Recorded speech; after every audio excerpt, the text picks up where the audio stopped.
presenta hasta las 10 de la mañana Longobardi por CNN. con la conducción de Marcelo Longobardi. CNN Radio. AM950. Siempre del lado de la información.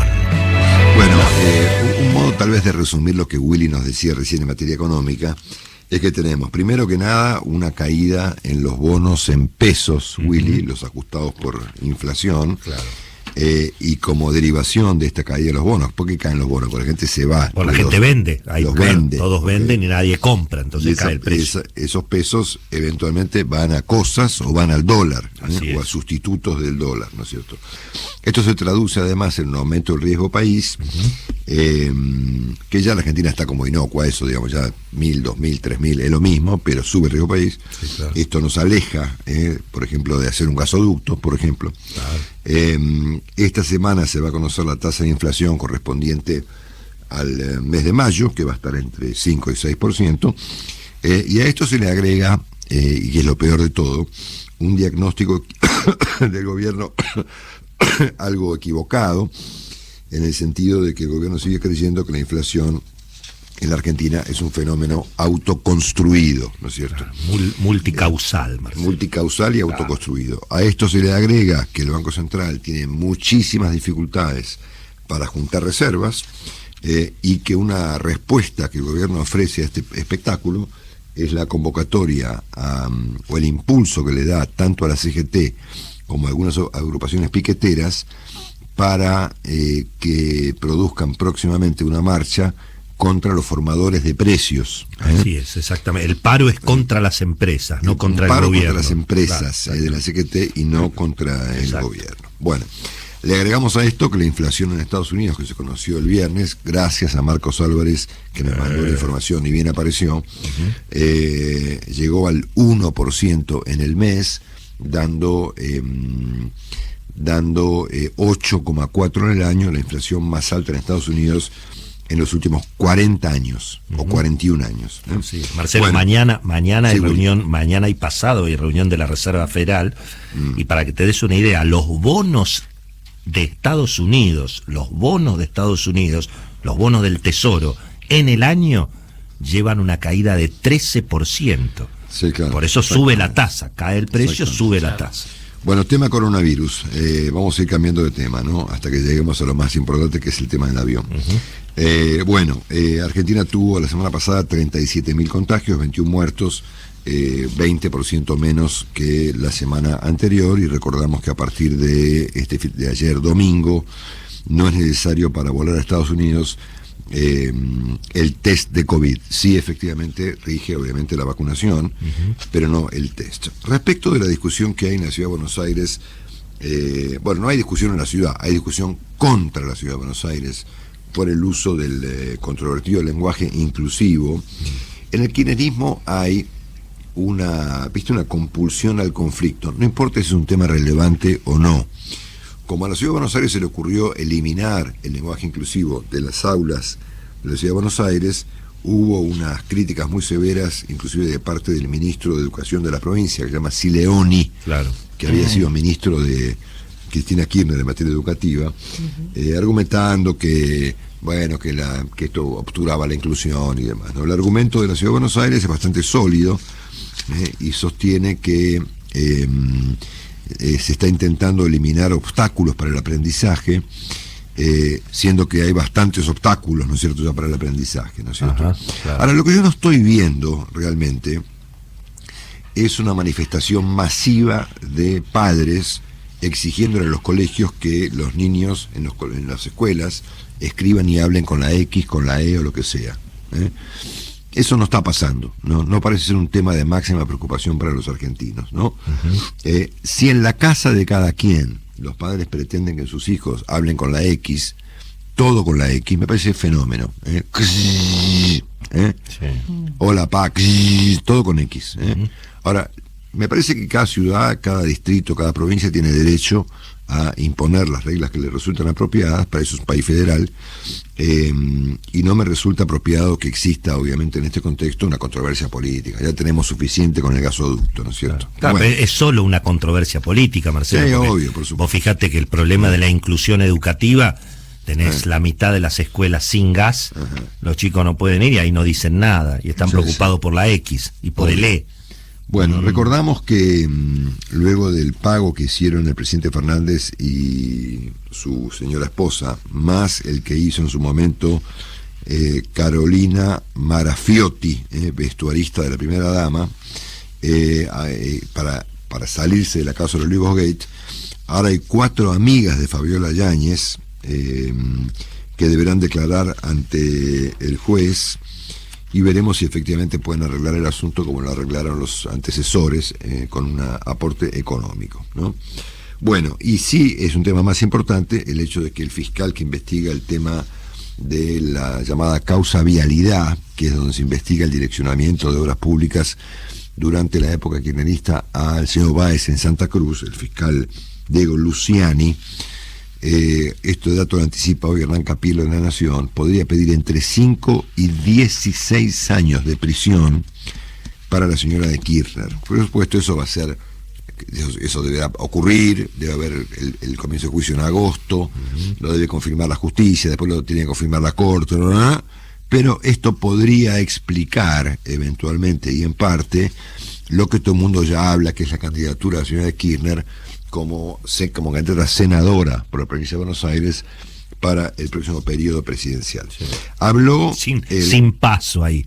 Sin paso. Ahí no va a haber, seguramente para esa categoría de senadora no va a haber paso. Digamos. Bueno, habló el ex ministro de Educación del presidente Fernández, Nicolás Trota, cuyo paso por el ministerio no fue mejor que él describe del presidente Fernández. Claro. Porque dijo que, bueno, que Fernández lo decepcionó como presidente, ¿no? Y que la Argentina vive un momento difícil y de mucha angustia. Chocolate por la noticia. Hay una encuesta muy interesante que presenta hoy Clarín, hecha por la consultora Management & Fit. Le preguntan a la gente qué sentimiento o característica le despierta o se le ocurre cuando piensa en la clase política argentina. Indignación, 30,7. Hartazgo, 27. Frustración, 17. Distancia, 5,2. Seriedad y compromiso, 6. Bueno, la señora Kirchner está aparentemente empeñada en obturar en el Senado la ya votada en la Cámara de Diputados boleta única. Por el Senado no pasa, habrían dicho en la bancada que conduce la señora de Kirchner, ¿no es cierto? Bueno. Ayer hubo muchos comentarios sobre una conversación que habría habido entre el expresidente Macri y el diputado Javier Milei, siendo que el economista, después de un fracaso que tuvo este fin de semana en un acto que tuvo en el Estadio del Porvenir, a ver, estamos claros que si faltando 1 año y medio para la elección, los candidatos hacen actos, bueno, en un momento la gente no va más a los actos, ¿no es cierto? Sí, viste, falta mucho, pero bueno, en cualquier caso el acto fue un fracaso. Entonces el economista le habría planteado a Macri ir juntos en 2023, y hubo reacciones, por supuesto, del PRO, de la UCR, de la coalición en contra de esto, pero hubo una reacción anterior, muy interesante, de la doctora Carrió, que a mí me parece que tuvo como propósito dinamitar cualquier eventual acuerdo futuro al calificar a Milei de genocida, ¿no? Bueno, ella relacionó el tema genocidio con la hipotética delirante idea de Milei de que se puedan transaccionar órganos, ¿no? Como si fuera un mercado de inmuebles, de autos o de hortalizas, ¿no es cierto? Pero claro, al calificar a alguien de genocida, y ya rompiste todos los puentes, ¿no? Es decir, me parece que acá hay un esfuerzo importante de Juntos por el Cambio, con bastante criterio, creo yo, de obturar esa eventual alianza. Después hemos visto el viernes pasado a Máximo Kirchner inaugurar una maqueta, ¿no? Él aclaró que era una maqueta, como si la gente que estaba viendo eso por tele, yo por ejemplo que lo vi, nos hubiésemos advertido que era una maqueta. Claro. Pero estamos inaugurando maquetas, ¿no? Que es menos que lo que ocurrió con el gasoducto, que por lo menos había viento. ¿Se acuerdan el día que se inauguró el gasoducto? Por lo menos había viento, que si estaban en el lugar. Bueno, el joven Máximo Kirchner inauguró una maqueta. El viernes pasado declaró ante la justicia Matías Culfas, el exministro de Desarrollo Productivo, sí, así se llamaba el ministerio, que será ocupado ahora por Daniel Scioli, y dijo no tener conocimiento de maniobras de corrupción, y que lo que ocurrió fue el resultado de una discusión de carácter político, y que él se molestó porque le pareció injusta la acusación de la señora Kirchner contra su ministerio, ¿no es cierto? Y hoy va a declarar Antonio Pronsato, que fue el primer funcionario que renunció una semana antes de lo que obviamente de lo que terminó siendo un escándalo, ante el juez Rafecas y el fiscal Stornelli. La información del fin de semana sugiere que el ministro Martín Guzmán y el secretario de Energía, que se llama Darío Martínez, van a estar a cargo de la obra, lo cual constituye, como ustedes comprenderán, una garantía, ¿no es cierto? Claro, sobre todo después de lo que le pasó a Culfas, imagínate lo derechito que van a ir estos muchachos. La señora Kirchner, según información que se le atribuye a ella, digamos, lo cual me parece que debe ser cierto, mantiene empantanada la resistencia, empantanado el pago, de un anticipo a la compañía Techint para que comience a fabricar los famosos tubos, bajo el argumento de que ella pretende que los tubos se fabriquen en Argentina, ¿verdad? Cosa que aparentemente no sería posible, ni siquiera práctico, ¿no? Porque imagínense hasta que aparezca una planta para hacer esos tubos con esa chapa, bueno, todo un delirio. A mí me parece que tenemos una interesantísima discusión sobre el gasoducto, pero lo que no tenemos es gasoducto. Claro, lógico, Marcelo. Ni va a haber gasoducto a este paso, ¿verdad? Con bastante criterio el doctor Melconian subrayó esto cuando dijo que sigamos judicializando temas, ni vaca muerta va a funcionar, ¿verdad? Bueno, el presidente Fernández volvió de su gira, de su viaje a Estados Unidos, estuvo en Los Ángeles en la Cumbre de las Américas y ofreció como explicación a sus estrafalarios dichos sobre Venezuela que Estados Unidos sabía perfectamente lo que yo iba a decir. A ver, todos sabíamos lo que el presidente Fernández iba a decir, o sea, no era ningún secreto. Yo me imagino que los funcionarios del Departamento de Estado leen el diario, ¿no es cierto? ¿Había alguna esperanza de que se arrepintiera también? No, obviamente que no. Ahora, el hecho de que Estados Unidos sabía lo que él iba a decir no atenúa lo que dijo. Lógico. Tampoco lo agrava, digamos, pero no lo atenúa en lo más mínimo. Es decir, lo que el presidente planteó, que muy bien subrayado ayer por Joaquín Morales Solá, de que tuvo un ensañamiento personal con Luis Almagro, el titular de la OEA, y no lo tuvo con Díaz-Canel o con Maduro, bueno, habla las claras, ¿no es cierto?, del modo en que el presidente Fernández manipula los acontecimientos, ¿no? Si el presidente supone que el hecho de que el gobierno norteamericano sabía lo que iba a decir atenúa lo que dijo, me parece que no, digamos, ¿no?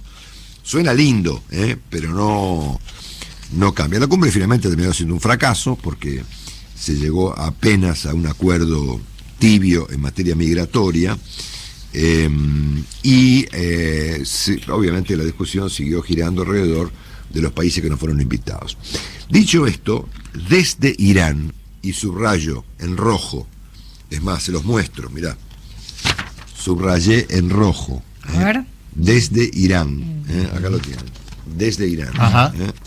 Desde Irán, el presidente Maduro presentó sus elogios y agradecimientos a nuestro presidente Alberto Fernández por su defensa tanto de Cuba como de Venezuela, siendo que además los argumentos que el presidente Fernández presentó respecto al bloqueo no son ciertos, pero bueno, tanto Cuba como Venezuela comercian con medio mundo, con excepción de Estados Unidos, claro. Pero no hay una situación de bloqueo de carácter mundial. Entonces, el hecho de que en este contexto Nicolás Maduro presente semejante elogio al presidente argentino desde la ciudad de Teherán, a mí me resulta especialmente sugestivo, ¿verdad? Además, Maduro se definió a él y a su país, en conjunto con Irán, como compañeros de lucha, firmó un acuerdo de cooperación con los iraníes y se llevó además un barco petrolero. Esto ocurría mientras en el estado de Cojedes, en Venezuela, lo agarraron a palos a Nicolás Guaidó. Y mientras el dictador nicaragüense Daniel Ortega disolvía el Centro Nicaragüense de Escritores, después de haber disuelto 550 ONGs, ¿verdad? Bueno, lo más importante de todo, en rigor de verdad, es lo que el presidente Biden le dijo a los presidentes invitados a un almuerzo en Los Ángeles, cuando les dijo, les informó de que él contaba con información clasificada que lo hacía tener una mirada muy escéptica sobre el desenlace de lo que ocurre en Europa. Y no dijo en Ucrania, dijo en Europa. El riesgo de que esto ocurra, según explicó Biden, es muy grande y de consecuencias inimaginables. Las crónicas han dado cuenta de que los presidentes quedaron sorprendidos por esta advertencia de Biden respecto de una tercera guerra mundial. Putin sigue con sus planes zaristas de expansión territorial y marítima. Recordamos que él se comparó con Pedro el Grande la semana pasada. Continúa el bloqueo de granos, que está agravando mucho el estado de cosas. Los granos, hay 20 millones de toneladas de granos almacenados en Ucrania, y ha habido este fin de semana al menos 2 advertencias muy serias respecto de las derivaciones de esta situación. La primera la formuló el New York Times bajo el título "Una catástrofe alimentaria en camino", citando al mismo tiempo a la revista The Economist, que había dicho que la catástrofe alimentaria se avecina. Y hay un historiador que es muy interesante, que se llama Timothy Snyder, que dijo que Putin se está preparando para matar de hambre a gran parte del mundo, ¿no es cierto? Bueno, dicho esto, Rusia está, como nos anticipó hoy Juan, bombardeando depósitos de armas en la ciudad de Kiev.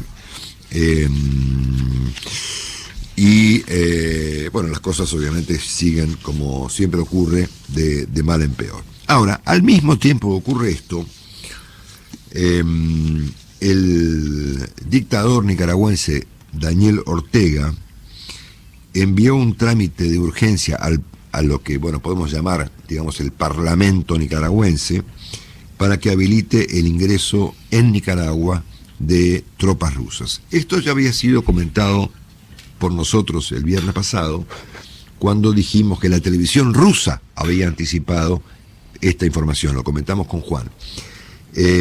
Y esto se confirma con el pedido que hace Nicaragua de que efectivamente el Parlamento autorice la entrega la llegada eventualmente de material bélico ruso a Nicaragua, bajo el argumento, según Ortega, de que ya es hora de que exista cerca de Estados Unidos armamento ruso, ¿no es cierto? Y a esto se le agrega un tema que es muy importante, sobre todo si miramos el recorrido del avión, que hay mucha preocupación en un contexto donde el mundo se ha vuelto explosivo, por lo que está pasando justamente en Irán, porque los iraníes desconectaron todos los controles de seguridad, incluyendo cámaras sobre centrales nucleares iraníes, puestas por la Organización de Control de Armas Atómicas que conduce un argentino, el señor Rafael Grossi, y ya se dijo la semana pasada que esto, lo dijo el propio Grossi, que esto puede terminar en cualquier cosa, ¿no es cierto? Entonces yo miraría el asunto del avión, de este avión que vino a aparecer justo en Ezeiza la semana pasada, en este contexto mundial, en donde el presidente Fernández defiende en Los Ángeles, frente a las narices del presidente Biden, a Venezuela y a Cuba, le faltó Nicaragua, pero Argentina tuvo ya un comportamiento con Nicaragua favorable en alguna otra oportunidad anterior. Bueno, reclamó que sea invitada a la cumbre. Claro, obviamente. Bueno, entonces, esto ocurre en el contexto donde Nicaragua le abre las puertas a Rusia, Venezuela sigue en sus relaciones por lo menos vidriosas con los iraníes, y el avión que obviamente recorre Teherán, Caracas, Teherán, Moscú, Caracas, México, Córdoba, aterriza en Buenos Aires y nadie sabe cuánta gente hay dentro, nadie sabe si traen cigarrillos, repuestos para autos u otra cosa, y el canciller Cafiero ofreció una explicación muy, muy inconsistente sobre el asunto. Lo escuchamos.